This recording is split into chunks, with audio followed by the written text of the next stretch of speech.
Assalamualaikum warahmatullahi wabarakatuh. Sahabat semua, selamat datang kembali di channel penuh kisah yang menggugah rasa. Sebelum kita mulai, jangan lupa klik subscribe, nyalakan lonceng notifikasi, dan dukung terus channel ini agar tetap bisa membagikan cerita-cerita penuh makna. Dia selalu pamit dengan senyuman, mengusap kepala istrinya dan berkata, "Doakan ayah kerja yang lancar ya." Tapi siapa sangka, di balik jas rapi dan aroma parfum itu, ia menyimpan rahasia yang menusuk hati.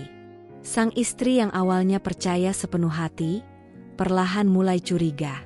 Dan ketika semua fakta terkuak, bukan hanya air mata yang jatuh, tapi juga harapan yang selama ini ia rawat dengan cinta. Kisah ini bukan hanya tentang perselingkuhan, tapi tentang bagaimana sebuah kepercayaan dihancurkan oleh orang yang paling kita lindungi. Saksikan kisah ini sampai selesai, karena siapa tahu Anda pernah merasakannya juga. Mari kita mulai ceritanya. Namanya Rina, seorang perempuan sederhana yang hidupnya tak muluk-muluk. Ia tak menuntut banyak hal dalam rumah tangga. Baginya, kebahagiaan adalah ketika bisa melihat suaminya, Dimas, tersenyum pulang ke rumah.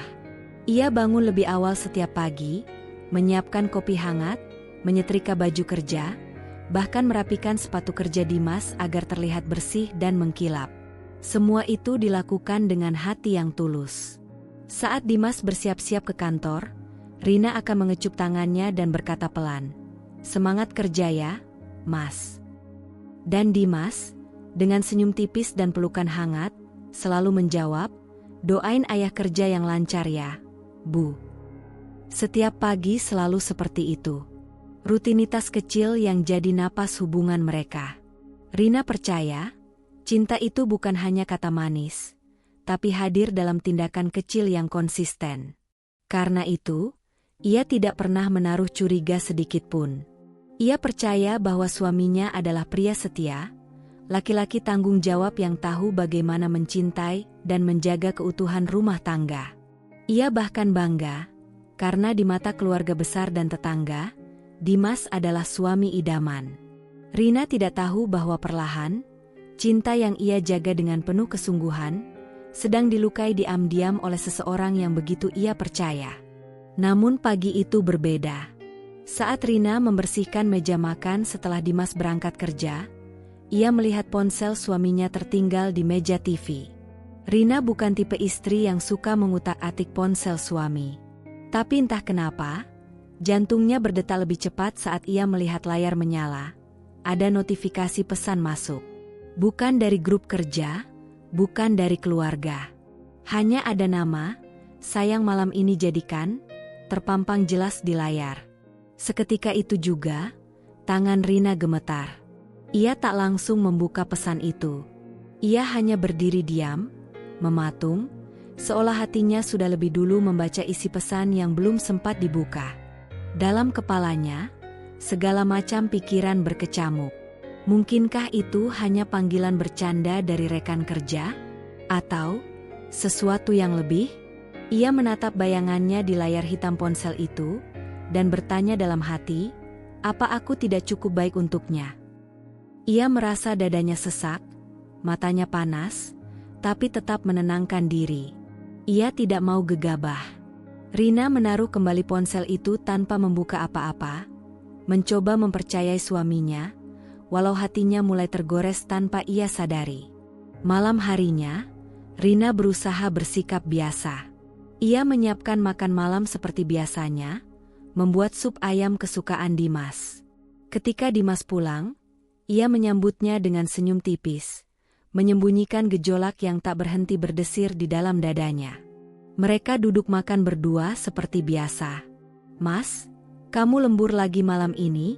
tanyanya dengan suara pelan, mencoba terdengar santai. "Iya, Bu. Minggu ini padat banget. Proyek besar, klien banyak rewel," jawab Dimas sambil mengunyah, tidak menatap istrinya. "Oh, gitu, capek banget ya pasti?" "Iya, tapi nggak apa-apa. Nanti kalau bonus cair, kita jalan-jalan yuk. Ke Batu atau Jogja gitu," kata Dimas, Kali ini menatap sebentar dan tersenyum. Rina mengangguk. Tapi dalam hatinya, ia merasa hampa. Kalimat-kalimat Dimas yang dulu selalu terasa hangat, kini seperti kalimat hafalan yang hambar. Ia ingin percaya, tapi hatinya tak bisa lagi bohong. Sejak melihat pesan itu, semua terasa ganjil. Rina tidak bisa lagi mengabaikan perubahan kecil pada suaminya. Parfum yang lebih tajam, jadwal lembur yang makin sering, dan jarang membuka ponsel di rumah. Semua itu seperti potongan puzzle yang mulai menunjukkan gambar utuh. Ada sesuatu yang Dimas sembunyikan darinya. Hari-hari berikutnya, Rina mulai mengamati lebih dalam. Ia mencatat jam pulang Dimas, mencermati rutenya lewat aplikasi pelacak, dan bahkan diam-diam menyimpan nomor tak dikenal yang sering muncul di log panggilan. Rina tak tahu bagaimana harus bersikap. Hatinya masih ingin percaya, tapi nalurinya sebagai perempuan mendorongnya mencari tahu. Sampai suatu sore, saat Dimas bilang akan lembur lebih lama, Rina mengambil langkah yang tak pernah ia bayangkan sebelumnya. Ia mengikuti suaminya. Dengan jantung yang berdegup kencang, Rina menyetir pelan di belakang motor Dimas. Sampai akhirnya, suaminya berhenti di sebuah apartemen yang tidak jauh dari pusat kota. Ia melihat dari kejauhan. Seorang perempuan muda keluar dari gedung, mengenakan baju santai dan membawa tas kecil. Lalu, ia memeluk Dimas dari depan. Pelukan yang hangat, akrab, dan penuh perasaan. Rina terdiam. Dunia seperti berhenti berputar. Ia tidak bisa menangis, belum. Tapi dadanya terasa seperti diremas. Ia menunduk, mencoba menenangkan diri, namun tangisnya tak bisa dicegah lagi. Ya Allah, bisiknya sambil menutup wajahnya dengan kedua tangan. Tangis Rina pecah begitu ia memarkir mobilnya di pinggir jalan. Ia merasa tubuhnya gemetar, bukan karena marah, tapi karena hancur. Semua kenangan yang selama ini ia rawat bersama Dimas, dari awal pernikahan, perjuangan membeli rumah kecil, sampai menabung bersama demi masa depan, semuanya terasa sia-sia. Apa aku tak cukup? Ia berbisik di antara isak tangis. Ia mengeluarkan cermin kecil dari tasnya, menatap wajah sendiri. Rambutnya kusut, matanya sembab, dan senyumnya hilang entah kemana. Dulu aku perempuan yang kamu banggakan, Mas, bisiknya lirih, kenapa sekarang aku terasa seperti beban? Ia duduk lama di dalam mobil, membiarkan air mata menjadi pelarian. Ia tahu, luka ini tak akan sembuh dalam semalam. Tapi ia juga sadar, ada sesuatu yang perlu ia putuskan. Bertahan dalam kebohongan, atau menyelamatkan dirinya dari cinta yang tidak lagi jujur. Malam itu, Rina pulang ke rumah bukan sebagai istri yang menunggu suami, tapi sebagai perempuan yang baru saja kehilangan separuh jiwanya, karena dikhianati oleh seseorang yang ia anggap sebagai rumah. Esok paginya, rumah itu terasa lebih sepi dari biasanya. Rina menatap meja makan yang kosong. Biasanya ada tawa kecil Dimas saat mencicipi kopi buatan tangannya. Tapi pagi itu, hanya ada suara sendok dan piring yang saling beradu. Dimas memang masih pulang semalam, namun ia tak bicara banyak. Bahkan sekadar mencium kening Rina sebelum tidur pun tidak. Rina duduk sendiri, menatap gelas kopi yang masih utuh. Matanya sembab, namun ia berusaha tegar. Saat Dimas turun dari kamar dan bersiap pergi lagi, Rina memberanikan diri bertanya, "Mas, kamu bahagia, ya, sekarang?" Dimas tampak kaget, berhenti sebentar, lalu menjawab singkat, "Maksudmu apa?" Rina tersenyum kecil, walau perih. "Nggak apa-apa, hati perempuan itu bisa merasakan meski tidak diberitahu." Dimas tidak menjawab. Ia hanya mengambil tas kerjanya dan berlalu, meninggalkan Rina sendirian dengan jutaan tanya yang menggantung di udara. Beberapa hari berlalu, dan Rina tak lagi mencari bukti. Ia sudah tahu cukup. Yang ia lakukan sekarang adalah berdialog dengan dirinya sendiri. Ia memutar kembali ingatan-ingatan masa lalu, saat Dimas menjemputnya pakai motor pinjaman saat masih pacaran. saat mereka sama-sama makan nasi bungkus di bawah jembatan, tertawa saat hujan, dan berpelukan saat kesusahan datang bertubi-tubi. Rina tak mengerti bagaimana seseorang bisa berubah begitu cepat setelah semua yang mereka lalui. Apakah cinta memang bisa habis seiring waktu? Gumamnya sambil merapikan lemari pakaian. Ia menemukan baju-baju lama Dimas yang dulu ia setrika dengan penuh kasih. Sekarang hanya tumpukan kain tanpa arti. Ia memeluk salah satu kaos Dimas, mencium baunya, lalu meletakkannya perlahan kembali. Dulu kamu cuma punya 3 baju, Mas, dan aku gak pernah malu. Sekarang kamu punya segalanya, tapi hatimu tak lagi milikku. Air mata kembali tumpah, bukan karena benci, tapi karena kehilangan sesuatu yang pernah ia jaga dengan seluruh jiwa. Malam itu, saat rumah telah sunyi, Rina duduk di ruang tamu dengan secari kertas di tangannya. Ia menulis surat, bukan untuk Dimas, tapi untuk dirinya sendiri. Isinya tentang rasa, tentang luka, tentang perjalanan cinta yang tak ia sangka akan kandas. Ia menulis, "Aku mencintaimu, Mas. Bahkan sampai hari ini. Tapi mencintai bukan berarti harus membiarkan diri terus terluka. Mungkin sudah waktunya aku memilih, bukan hanya bertahan." Tangannya gemetar saat menulis, namun hatinya terasa lebih ringan. Ia tahu, kadang cinta tidak cukup untuk membuat 2 orang tetap bersama. Ada yang namanya kejujuran, kesetiaan, dan rasa hormat. Tanpa itu semua, rumah hanya akan jadi bangunan kosong yang dingin. Ia melipat kertas itu, menyimpannya di laci, lalu duduk termenung. Ia mulai menata hati, bukan untuk pergi dengan dendam, tapi untuk memaafkan dengan tenang. Rina sadar, tidak semua yang kita jaga akan tetap utuh. Tapi setiap luka akan mengajarkan cara baru untuk mencintai diri sendiri. Hari Minggu pagi, Rina membuka jendela rumah dan membiarkan cahaya masuk. Ia membersihkan rumah seperti biasa, menyapu halaman, dan menyiram tanaman. Namun ada yang berbeda dari wajahnya. Ada luka yang belum sembuh, tapi ada juga tekad yang mulai tumbuh. Ketika seorang tetangga lewat dan menyapa, "Mbak Rina, sehat?"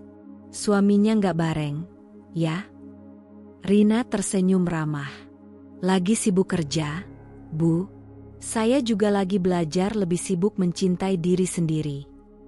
Tetangga itu mengangguk, tidak mengerti sepenuhnya. Tapi Rina merasa lebih kuat dari hari kemarin. Ia mulai menata ruang hatinya bukan untuk membenci, tapi untuk membangun ulang kepercayaan pada hidup. Ia tahu, mungkin suatu hari luka ini akan sembuh, dan ia bisa mencintai lagi, entah pada orang baru, atau pada dirinya sendiri yang lebih utuh.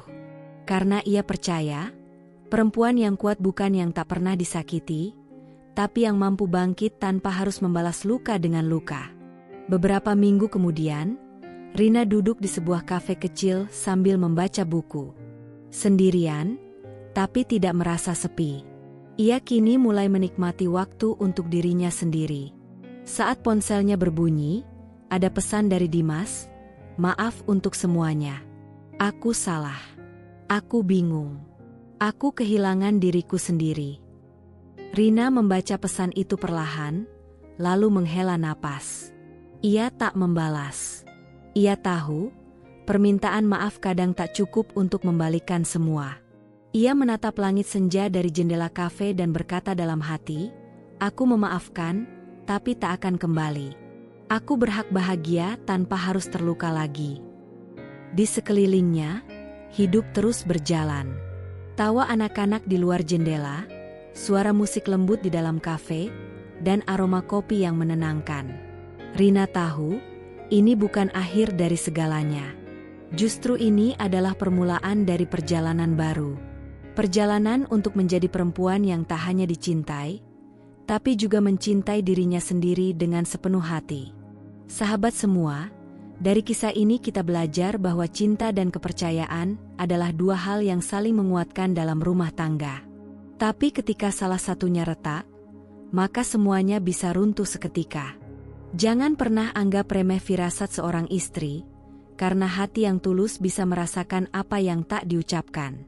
Dan bagi siapapun yang sedang diuji dalam rumah tangga, baik karena kesetiaan, kejujuran, atau luka pengkhianatan, ingatlah, Tuhan tidak tidur. Air mata yang jatuh diam-diam akan dijawabnya dengan cara yang indah. Jangan biarkan kisah ini hanya jadi tontonan, tapi jadikan sebagai pelajaran hidup. Belajarlah untuk tidak menyakiti orang yang setiap hari mendoakan kita dengan penuh cinta. Karena ketika kepercayaan dikhianati, yang tersisa hanya penyesalan. Dan untuk para wanita di luar sana yang pernah merasakan sakitnya dikhianati, kamu tidak sendiri. Kamu kuat. Kamu berhak bahagia. Jangan biarkan luka masa lalu merampas cahaya masa depanmu. Terima kasih sudah menonton video ini sampai akhir. Semoga kisah ini bisa menjadi pengingat, pelajaran, dan penguat hati bagi siapa saja yang sedang berjuang mempertahankan cinta. Silakan tulis pendapatmu di kolom komentar. Kami sangat ingin mendengar suara hatimu. Jangan lupa like jika kisah ini menyentuh hatimu.